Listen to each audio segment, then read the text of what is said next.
Now to the race for the White House. Both Donald Trump and Kamala Harris are expected to attend multiple events today. And in this final stretch, with plenty of star power lending a hand, the candidates kicked off the weekend making headlines and attacking each other. Let's get right to it. Mychael Schnell covers all things politics with thehill.com, and she's in our New York studios today.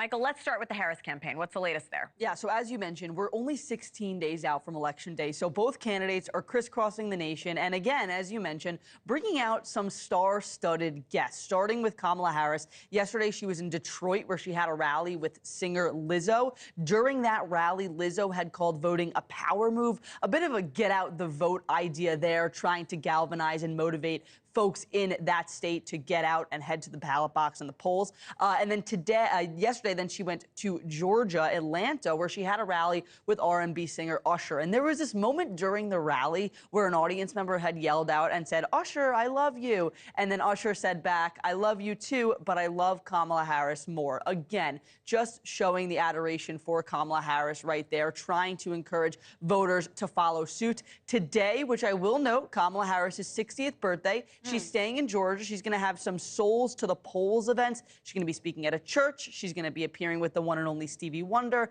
And then she's going to be sitting down with the Reverend Al Sharpton for an interview. One more thing I'll mention with Kamala Harris's travel. Just this weekend, it was Detroit, Michigan, and it was Atlanta, Georgia. Wow. Two very key areas when you talk about the Democrats' quest for the White House. Let's move on to Donald Trump. His speech from overnight making a lot of headlines, not only for what he said, but how he said it. Right. So campaign aides had sort of billed this as being the beginning of the closing argument for the Trump campaign. Again, only 16 days out. But instead of the content receiving headlines from that rally, it was more the heightened rhetoric from what he was saying, one of which there was a moment that also grabbed headlines where he spoke about Vice President Kamala Harris using an expletive. Let's listen right here. So you have to tell Kamala Harris that you've had enough, that you just can't take it anymore. We can't stand you. You're a vice president.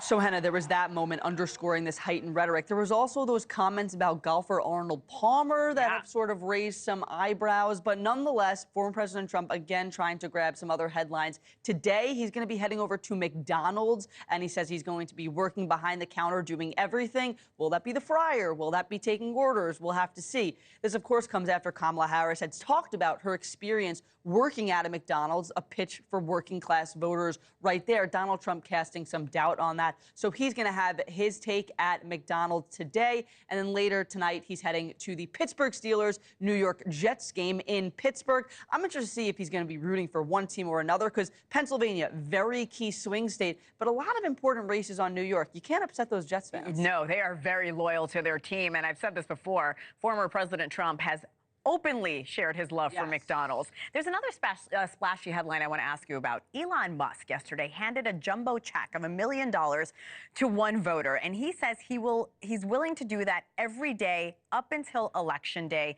to get people to register for his petition. Tell me more about that. Yeah, talk about big names on the campaign trail also. So essentially, this is Elon Musk saying he's going to give out $1 million to folks who sign this petition and endorse his free speech and the right to bear arms, two key pillars of the Republican Party platform. Aside from that strategy, I think it's fascinating the presence that Elon Musk has had on the campaign trail. He endorsed Trump, has attended rallies. I'm curious to see if he continues that in the next 16 days. Well, I know you will keep us updated. You have for months now. Mychael Schnell, thank you so much. Thanks, Hena.